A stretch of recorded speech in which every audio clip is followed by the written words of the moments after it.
Hi, I'm Konstantin Baum, Master of Wine, and I've received many requests for a German Pinot Noir tasting, so I put together a great German Pinot Noir tasting. This is my selection of some of the best Spätburgunder Germany has to offer, so we're going to have ourselves a little Pinot party today. See you später. That was weird. Let's go. Spätburgunder, German for Pinot Noir, has a long history in Germany, but for centuries it was more of a niche product. By the way, we say Spätburgunder, and Spät rhymes with and means late, referring to the fact that it is a late ripening grape variety. Its existence was first documented in the 14th century in the southwest of Germany in Baden, but in the 1960s, for example, there were still less than 2,000 hectares of Pinot Noir planted all over Germany. Only in the 1980s and 1990s, more producers focused on quality. As the temperatures were rising, more information on Pinot Noir winemaking becoming available, and more people being prepared to pay more for good Pinot Noir, it started to gain ground. While some entry-level Pinots are still pretty simple and some premium Pinots are still over-extracted and over-oaked, the overall trend is towards more elegant and more balanced wines. Spätburgunder today is the most widely planted red grape variety in Germany by far, with 11,660 hectares of vineyards planted, and it has increased significantly over the years. Also, the prices for premium Spätburgunder have increased quite a bit. They are still cheap compared to Burgundy, but they are more and more selling above the €100 mark. What many people forget is that Germany is the third biggest producer of Pinot Noir in the world, behind France and the US, but ahead of countries like New Zealand and Chile, for example. But now let's get into my selection. Last summer I attended a tasting of the VDP, the Verband Deutscher Prädikatsweingüter, that represents most of the best estates in Germany, and I tasted my way through hundreds of their Große Gewächs or Grand Cru wines. I made a video about the best Rieslings from that tasting, but I also selected my favorite Pinot Noirs. Instead of just focusing on the most recent vintages, I included some mature wines to show you how German Pinot Noir ages. I will go through the wines from the north to the south, through Germany's main Pinot Noir growing regions, and I will talk about the vineyards, the vintages and wine styles. So let's open them. I'm starting off in the R region with the 2019 Meyer-Näkel Kräuterberg Spätburgunder. This retails for $90 and it's a wine that I know fairly well, so I'm quite looking forward to tasting it again. This, by the way, is one of the most crazy tastings that I've done so far on this channel, and I'm getting really thirsty. Meyer-Näkel took over the winery in 1982 without any formal training as a winemaker and turned it into one of the best producers in the region. The Kräuterberg is a steep slope and the soils consist of Greywacker, sandy loam and slate. The name probably comes from Roman times, where not only vines but also herbs, Kräuter in German, were cultivated on this site. 2019 was a very hot year in the R and there were lots of vineyards that suffered from sunburn. The vintage report reads that it is the year that will be remembered as the year of extreme events, and I don't think that's the case, because 2021 takes that prize. That was the year of the extreme floods in the region. Also, the Meyer-Näkel winery was damaged due to the floods and lots of wineries were destroyed. So if you want to support the region, I think the best way to do that is to buy more R wine. Great R wines combine this exotic, intense fruit flavor with great balance and great freshness. For me, this wine does exactly that. It smells of black cherries, blackberries. It's quite intense flavor-wise. There are also spice notes coming from the oak influence of the wine. But on the palate, it's quite structured. There's lots of freshness, lots of vibrancy. This is still a very young wine, and the freshness and vibrancy of it will carry it for a much longer time. For me, this is a beautiful wine. Robert Parker rated it 95 points, and I would rate this 94 points. It's just delicious. The next wine is the only Pinot Noir in the tasting that comes in a Schlegel bottle, and it's the 2018 August Kessler Assmannshäuser Höllenberg that retails for $170. August Kessler really focuses on Pinot Noir and Riesling from their Erste Lagen and Große Lagen. He took over the winery when he was 19 and now owns more than 32 hectares in the Rheingau. The Assmannshäuser Höllenberg is probably the most important historic site for Pinot Noir in Germany, as it was first mentioned in the 12th century. The Rheingau is more focused on white wine, Riesling, but this area is really dominated by Pinot Noir. The site is a very steep slope and the soils are made up of quartzite and phyllite, and the steepness of the slope really exposes the vines to a lot of sunshine. This wine is from 80-year-old vines and it's aged in new oak and second use oak. The 2018 vintage was one of the hottest and driest ever in the Rheingau.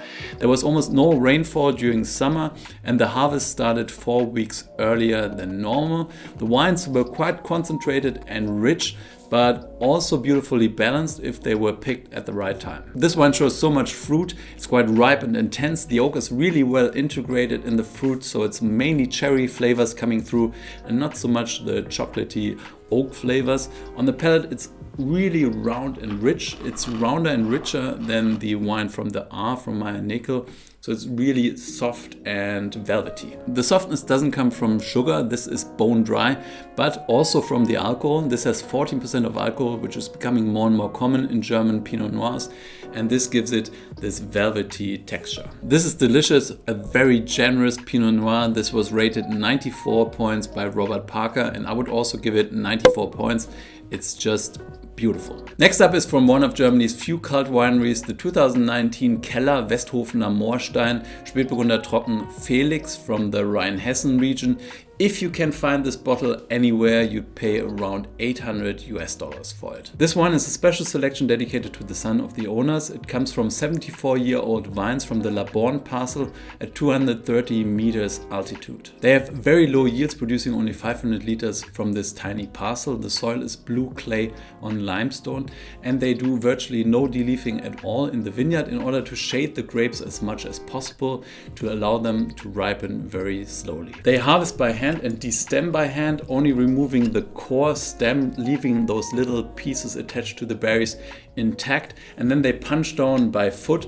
And as you can see, they do a lot of work with lots of attention to detail, and that's probably why the wines are so great and so highly desirable. If my math is correct, then this is one of 666 bottles, so I better not mess this up.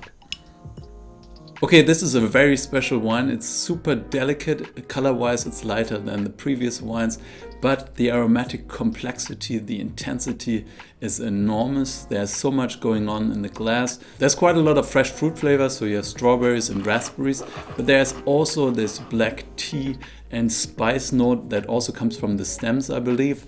On the palate, this is at the same time juicy, but also fresh and structured. To me, this represents a step up from the previous wines that were already great, but this for me is just much more than that. It's special. I rate this 98 points. It's an absolutely amazing Pinot. The next wine is the Battenfeld Spaniard Kirchenstück from RHEINHESSEN. Battenfeld Spaniard was founded by H.O., that's what people call him, in 1991. They are certified organic and they also use biodynamic methods.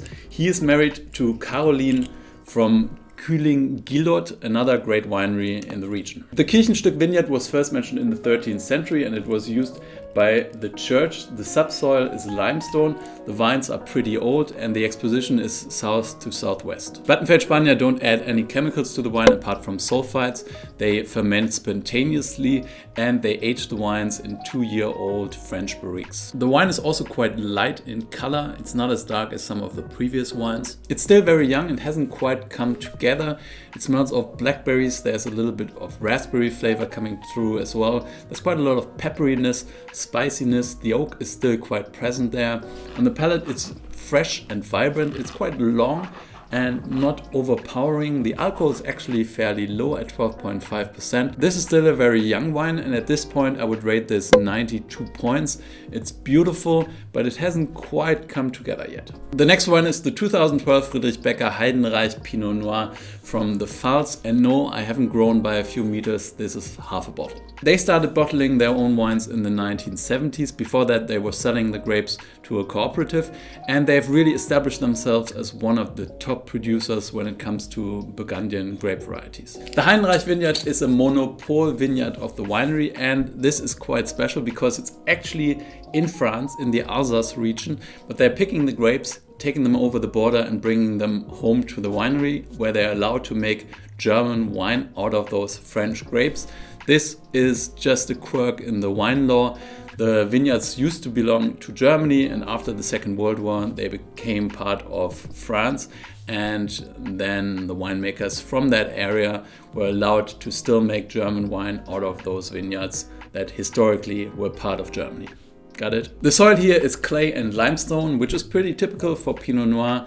They destem the grapes and they ferment them in open foeders, in wooden foeders, and macerate them for 3 weeks, and then the wine is aged in French barriques and German barriques for 18 months. They also do something that is pretty typical for top Pinot Noir. They don't filter. Filtration can remove the cloudiness of a wine, but it also removes some of the flavor. So many producers say, well, never mind if it's a little bit cloudy, I want all of the flavor in the glass. 2012 in the Pfalz was a colder year, so you can feel that the texture, the tannins are just a little bit more chewy than they would be in a warmer season. But this is now drinking beautifully. I mean, it's 10 years old. It's opening up more and more. This shows at the same time the concentration and richness of the Pfalz, but also a little bit of a tannic nerve coming from a cooler vintage. I think this is a delicious wine. I would rate this 94 points. Good stuff. The next one is also from the Pfalz, and it's the 2014 Knipser Kirschgarten that retails for $200. This is a winery really founded by pioneers. Georg Heinrich Knipser was the first in his village to bottle his own wine instead of selling it in bulk in 1949. And Werner and Volker Knipser were amongst the first to really focus on red wine in Germany, and they were the first to win the German Red Wine Prize in the 1980s. This vineyard was first mentioned in 1654, and it's less loam soil on limestone. Again, even though this wine is 8 years old, it doesn't show any signs of slowing down. It's still very much there. The color is still quite red. There's a slight brick red tone coming through as well, but it doesn't look old and it doesn't smell and taste old at all. In the nose there's aroma of cherries, strawberries and raspberries coming through, coupled with chocolate and a little bit of spice notes. There's again a little peppery note there. It's quite beautiful. There's a lot going on in this big glass. On the palate, it still has concentration and richness. The tannins are still present, but they are quite mellow now. But what is really great here is the freshness, the acidity. So this really carries the wine a long way. RobertParker.com rated this 93 points. I would rate this 95 points. It's beautiful. It's a really elegant, complete wine, and I do really like this. Okay, I think this is the first tasting where I actually have to get a second spittoon in.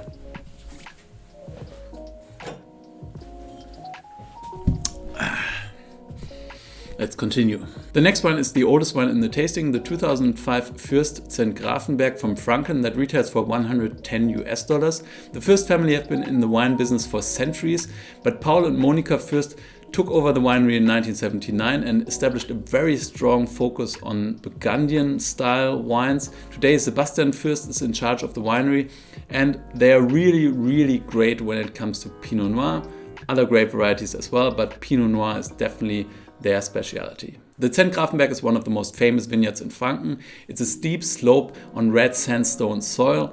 At the winery they work quite traditionally. They have open top wooden fermenters. They use quite a lot of whole bunch in their wines, which adds quite a lot of spiciness and freshness to the wine. And then they age the wine in 228 liter barriques for 18 months. 2005 was a sunny year with a fairly early harvest. I have to focus now a little bit because I don't want to break this cork. Old corks can break, and yeah, I want to avoid that.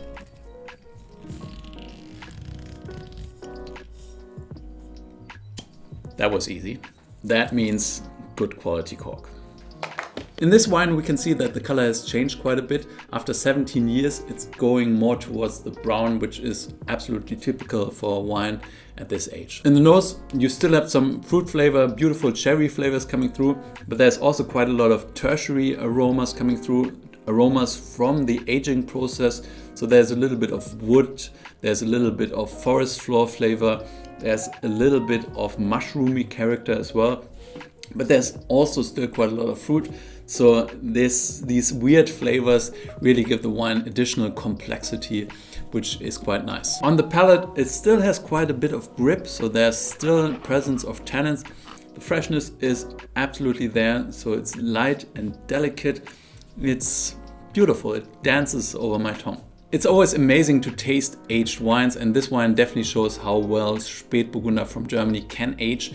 I would rate this 94 points. It's super complex, super interesting. It's not the most profound and concentrated wine, but it's just beautiful and very elegant. For the grand finale, we're moving to Baden, and I thought it would be nice to taste these two wines next to each other. Here we have the 2019 Bernhard Huber Sommerhalde Pinot Noir, and here we have the 2018 Salwey Eichberg Pinot Noir.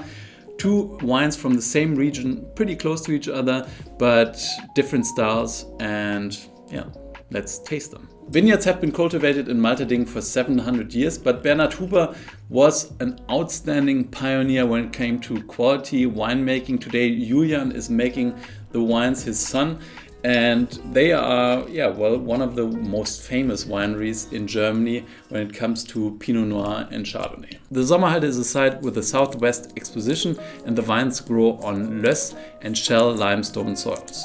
So here we go, wine number 1. The Salwey winery has a long tradition as well. Konrad Salwey really turned around the stylistic expression of the wines, and they are now much leaner, much fresher, and he has really inspired a generation of young winemakers to follow his example. The Eichberg vineyard is a steep site in one of the hottest parts of Germany, and the vines here grow on volcanic soils. Both wines are made in a fairly hands-off way. They try to harvest early, they don't really manipulate the wine much, don't move it a lot. They try to keep it in contact with the lees for quite a long time, and they mature the wines in small barriques. In the Salwey wine, they also use Kaiserstuhl oak, so oak from the area where the grapes grow. Here we have only French oak, as far as I know. So this is not really a battle, it's more of a duet. I'm trying to taste these wines next to each other to compare and contrast them a little bit. The Huber wine comes across quite a bit younger. It's the 2019 vintage, so it didn't have much time in the bottle. It smells of cherries. The oak flavors are still quite pronounced. There's quite a lot of spiciness going on there. On the palate, it's lean, grippy and fresh. It's still quite tight, so it needs a little bit more time to really open up. The Salwey is more present right now. It is a bit darker in flavor. It smells a little bit of blackberries. The oak is pretty well integrated now. On the palate, it's also grippy, structured and fresh with a long finish. Both wines quite impressive, really interesting because they are from the hottest part of Germany, but they don't come across hot. This is due to the fact that they try to harvest earlier and make sure that they don't get super high alcohol levels. As I have to rate the wines, I think they are in pretty much the same league. I do think that the Salwey is a little bit better. I think the Huber for me is 93 points, and I would rate the Salwey 95 points. It's just a little bit more complete. Really exciting wine, really great stuff. By the way, these wines are actually not super expensive. The Salwey is $50 and the Huber, as far as I know, is $60. So they are still fairly affordable. Wow, wow, wow. This was quite a tasting. I hope you learned as much about German Pinot Noir from this tasting as I did. I think what it really showed is that there's great diversity of style, different stylistic expressions from different regions, but a lot of high quality wine as well. These wines are pretty amazing, pretty outstanding. I will certainly struggle deciding which wine I'm going to drink over dinner tonight, but life is tough. My question of the day is, which wine is your favorite Spätburgunder from Germany? Comment down below, let me know. Please like this video if you liked it, subscribe to my channel if you haven't done so already. But whatever you do, stay thirsty.